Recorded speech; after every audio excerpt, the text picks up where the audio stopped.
This deserter ran for his life, not daring to stop for even a second, because behind him was a whole truck full of pursuers. They blew trumpets and fired shots, never giving up the chase, but also never delivering the fatal blow, almost as if they were savoring the torment of their prey.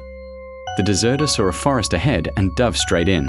Exhausted and drained, he soon collapsed on the ground, but the hunt continued. As the search party approached, by sheer luck, they did not notice the young man hiding just below a hollow tree. This 19-year-old German deserter was named Herold. With only 2 weeks left until the end of World War II, the German army was collapsing, defeat spreading everywhere. It wasn't long before Herold encountered another deserter. Hungry and cold, the two took refuge in a farmhouse, planning to steal eggs under the cover of night. But the noise woke the farmer. Herold's companion was stabbed to death with a pitchfork, while Herold barely escaped with his life. Now he faced hunger, cold, and constant danger from patrols. Then, by chance, he stumbled upon an abandoned military vehicle by the roadside. Inside, he found a few apples and the uniform of a Luftwaffe captain. This uniform would become his pact with the devil. Wiping blood from his face, Herold began to play the role. Suddenly, footsteps approached. Turning, he saw a ragged soldier who begged to serve under his command. Herold realized it was the uniform working its magic. The man was likely another deserter, but Herold did not expose him.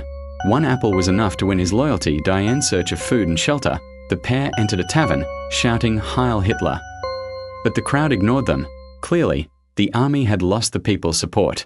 Thinking quickly, Herold pulled out pen and paper, claiming he was there to record war damages for later compensation. The mood instantly shifted. The innkeeper even brought out his last roasted meat, but suspicion lingered. That night, when the innkeeper caught a deserter, he tested Herold by asking him to deal with the prisoner.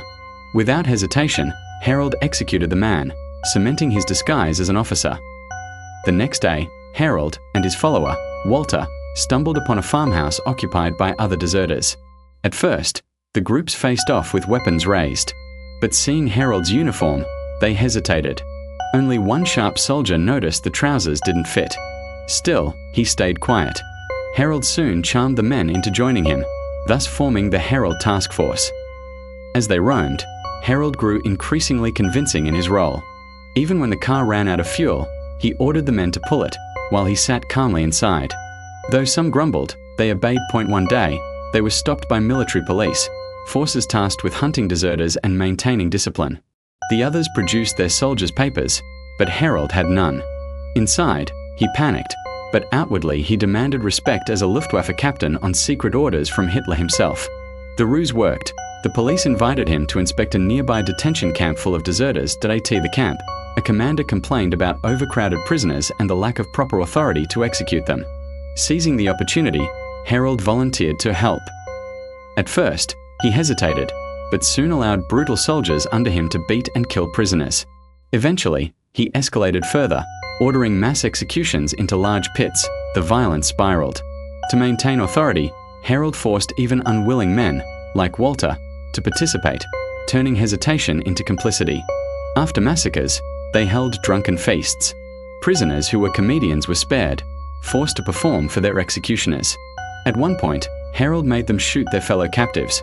One complied, but another turned the gun on himself rather than become a monster. As time passed, Herold wore the captain's uniform more casually, barefoot yet commanding life and death. When Allied artillery destroyed the camp, he survived, rebuilt his Herold task force, and continued robbing, killing, and masquerading as a Nazi officer across towns, enjoying women, drink, and power. Eventually, the military police caught up with him. In court, Herold confessed his crimes. One judge demanded the death penalty, but another argued he was an effective leader who maintained order in chaos, talent the Reich still needed. Herold, ever the actor, pledged loyalty to Hitler and promised to march on Berlin. But privately, he planned only to run.